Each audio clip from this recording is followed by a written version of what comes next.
I know I can't be the only one so full that they mad at themselves right now.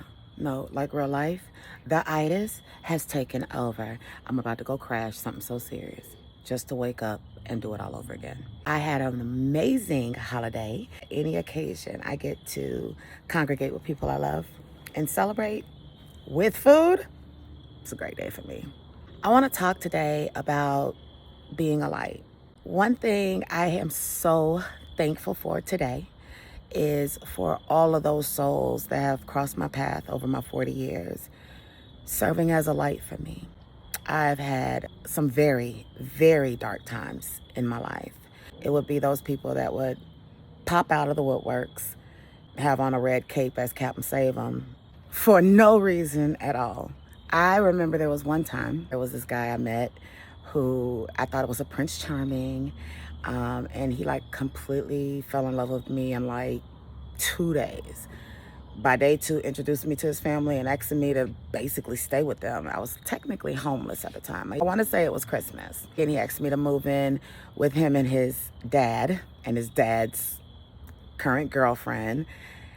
And he was sleeping in the living room on a pull-out couch. And then turned out to be completely insane. And I'm talking about so insane that he actually tried to strangle me, which he quickly realized was a bad mistake because by the time I left that house, I had him begging for mercy. One of his family members, his cousin, got in touch with her somehow. And this girl didn't know me from a can of paint. Like I said, all this transpired within a 2 or 3 day period. And she took me in. I literally spent New Year's on her couch. I think it was a week or 2 to get everything together. I also had to wait on the state of Alabama to release me because I was on papers, getting transferred to Georgia. That's a whole nother story. Another day, another time. But she let me stay there until I got on my feet. I didn't have nothing to give her.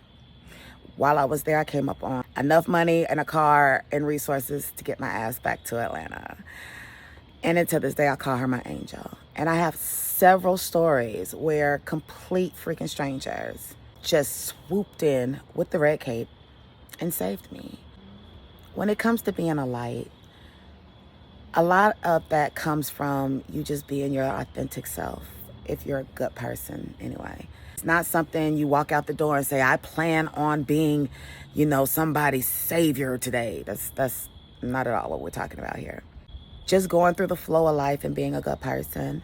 Some individuals may naturally gravitate to you because you have something that they're missing, that they need, that they're craving.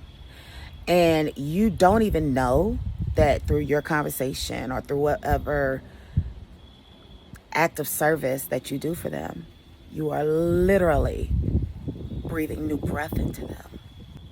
I am determined to be a light on this world because I have no doubts that there have been too many occasions of divine intervention. Complete stranger came to my rescue when I couldn't turn to my own family. I think it's important that we live our lives in a way open to being of service to somebody. I think we should crave an opportunity to be a blessing to somebody. I think that if you have been blessed in abundance, it's your duty to give back in abundance. I know for religious people, you can compare it to tithing. God says give back 10%.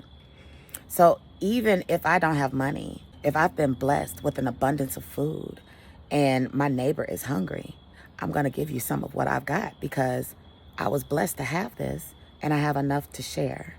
I have no problem doing that. I'm the type of person, if I have $10 in my pocket and you tell me you don't have no money, I'll give you 5 of those dollars. And now we both rocking in the same boat.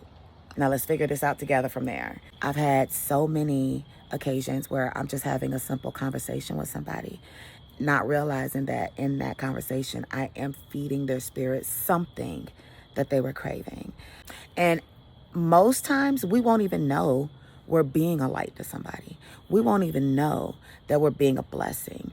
I cannot count the number of times that I'm having a conversation and somebody tells me I've inspired them or I helped them or I gave insight to something, or to have a conversation with somebody they knew empathized with their situation because I could relate, that it helped them. it would be sometimes years before they would even tell me. So just me being my authentic self, I got to serve as a light to somebody, and I didn't even mean to.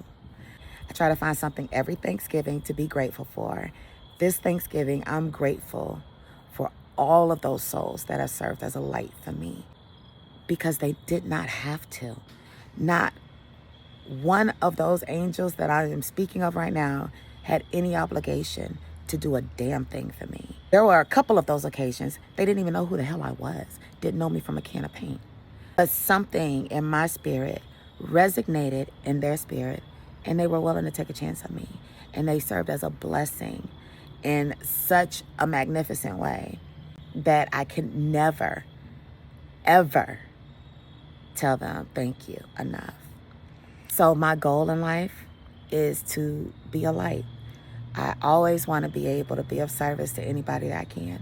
It's not like I got it like that. Not even close to the truth. I really don't have much of nothing, and I still want to be able to help in any capacity I can, because I feel like in that you're going to continue to get your blessing, right? I hope that you guys had an amazing Thanksgiving. I hope that you can think of a couple of occasions that a soul crossed your divine path, serving as a light for you when you're in your darkest moment.